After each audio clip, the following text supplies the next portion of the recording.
Hello दोस्तों, मेरे channel में आप सबका स्वागत है। दोस्तों, आज के इस वीडियो में हम ये जानेंगे कि life stock and life stock products bill, इसे पशुधन एवं पशुधन उत्पाद विधेयक भी कहते हैं, उसके ड्राफ्ट को भारत सरकार द्वारा भारी विरोध के बाद वापस ले लिया गया। आखिर क्या थे इनके कारण? क्या होता है life stock and life stock products bill? आइए जानते हैं। और अगर आपको ये वीडियो पसंद आई हो तो लाइक एंड सब्सक्राइब करना ना भूलें। The life stock importation act 1898, जिसे पशुधन आयात अधिनियम 1898 भी कहा जाता है, ये 12 अगस्त 1898 को देश में लागू हुआ था। ये एक्ट 5 सेक्शंस पर आधारित है। पहला, short title and local extent. इसमें इस एक्ट का नाम और ये बताया गया कि ये एक्ट पूरे देश में लागू हुआ है। Second, definitions. इसमें लाइफ स्टॉक और इंपोर्ट जैसे शब्दों को परिभाषित किया गया है। इस एक्ट के अनुसार लाइफ स्टॉक में ऐसे पशु आते हैं जो केंद्र सरकार द्वारा चयनित या सिलेक्टेड होते हैं, और साथ में घोड़े, ऊंट, भेड़ आदि पशु भी आएंगे। इंपोर्ट शब्द से, जैसा हम सब जानते हैं, इसका अर्थ होता है आयात करना। जब हम बाहर के देशों से सामानों को, प्रोडक्ट्स को अपने देश में मंगवाते हैं तो उसे इंपोर्ट करना कहते हैं। इसमें इंपोर्ट सड़क के माध्यम से, समुद्र के माध्यम से, वायु के माध्यम से होंगे। तीसरा, power to regulate importation of life stock and life stock products.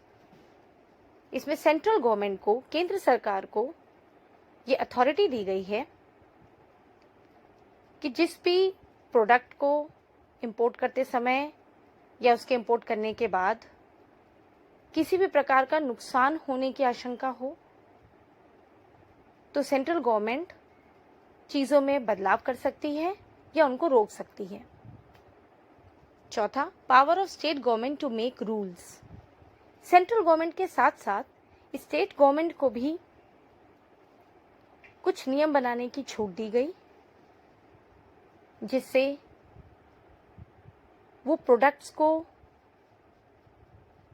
अच्छे से इंस्पेक्ट कर सकें, उसका इंस्पेक्शन कर सकें, उसका रख रखाव अच्छे से देख सकें, और साथ में अगर किसी भी उत्पादों से किसी भी प्रकार का नुकसान होता है या देखा जाता है तो उसे वो तुरंत डिस्कार्ड कर दे या उसे नष्ट कर दे।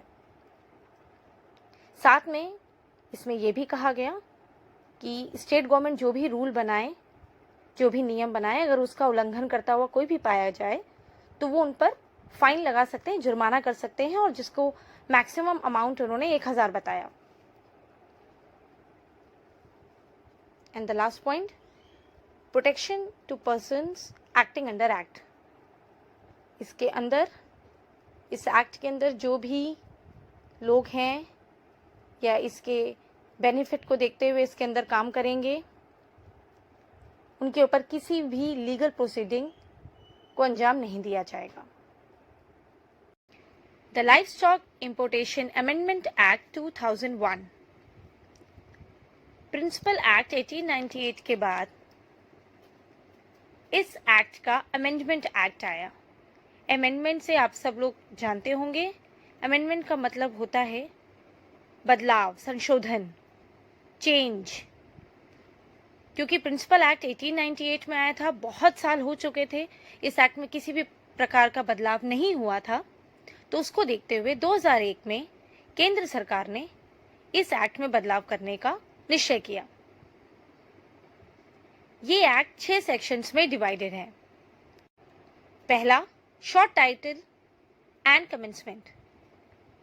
इसमें इस एक्ट का नाम और साथ में 5 जुलाई 2001 को जिस दिन से ये लागू हुआ उस दिन की डेट दी गई है। दूसरा, अमेंडमेंट ऑफ प्रियम्बल, अर्थात संविधान के प्रस्तावना में संशोधन। इसके अंतर्गत इस एक्ट के नाम में लाइव स्टॉक प्रोडक्ट्स ये 3 शब्द और शामिल किए गए। तीसरे नंबर पे amendment of section 2 principal act 1898 में सेक्शन 2 में जो डेफिनेशंस दी गई थी लाइव स्टॉक और इंपोर्ट शब्द की, उसके साथ साथ इसमें लाइव स्टॉक प्रोडक्ट्स को भी शामिल किया गया। इस सेक्शन में लाइव स्टॉक प्रोडक्ट्स के अंतर्गत मीट जो कि फ्रेश, चिल्ड, फ्रोजन में आएंगे, इनके tissues, organs of poultry, embryo, ova, semen, pet food products of animal, ये सब शामिल किए गए। Section 4 amendment of section 3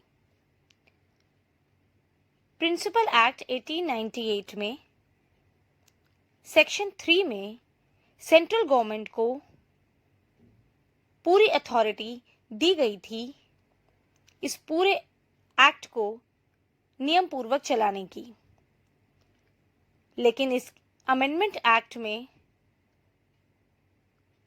central government को बाद में रखते हुए लाइव स्टॉक और लाइव स्टॉक प्रोडक्ट्स और उनके साथ साथ उनके मोड ऑफ ट्रांसपोर्टेशन की पहली जिम्मेदारी कस्टम ऑफिसर्स को दी गई। ये कस्टम ऑफिसर्स पोर्ट, एयरपोर्ट्स और कस्टम स्टेशंस पे मौजूद रहते हैं।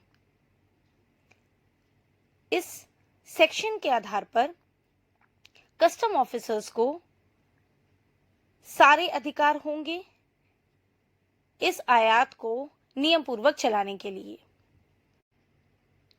फिफ्थ सेक्शन इसका insertion of new section 3A,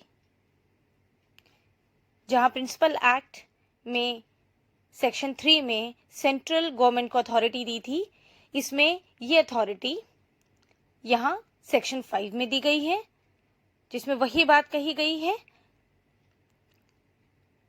कि सेंट्रल गवर्नमेंट को अथॉरिटीज हैं कि ये सब लोगों का और साथ साथ में लाइफ स्टॉक की हेल्थ को ध्यान में रखते हुए, एनिमल हेल्थ और ह्यूमन हेल्थ को ध्यान में रखते हुए इस इंपोर्टेशन को आगे बढ़ाएं। इस सेक्शन में सेंट्रल गवर्नमेंट के लिए 3 शब्दों का प्रयोग किया गया, रेगुलेट, रिस्ट्रिक्ट एंड प्रोहिबिट, जिसके आधार पे ये चीजों में बदलाव कर सकते हैं, चीजों में रोक सकते हैं और पूरी तरह से उसे चीजों में बांध सकते हैं या निषेध कर सकते हैं, खत्म कर सकते हैं। सेक्शन 6 रिपील एंड सेविंग, इसके अंतर्गत इस एक्ट का जो live stock importation amendment ordinance था 2001 का, उसको पूरी तरह से रद्द किया गया और साथ में कि जितने भी जो चेंजेस किए गए हैं उसको सुरक्षित किया गया। 2001 के अमेंडमेंट एक्ट के लगभग 22 साल बाद, यानी इस साल 2023 में भारत सरकार ने एक नए एक्ट के लिए एक नया ड्राफ्ट तैयार कर लोगों के सामने प्रस्तुत किया। आखिर ऐसा क्या था इस ड्राफ्ट में जिसे पढ़कर पशु प्रेमियों ने, धार्मिक नेताओं ने और अन्य लोगों ने इस ड्राफ्ट का पुरजोर विरोध किया, जिसके फलस्वरूप भारत सरकार को तुरंत इस ड्राफ्ट को वापस लेना पड़ा।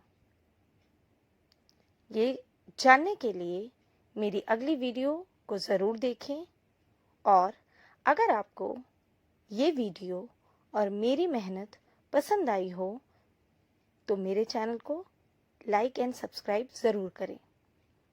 Thank you. जय हिंद।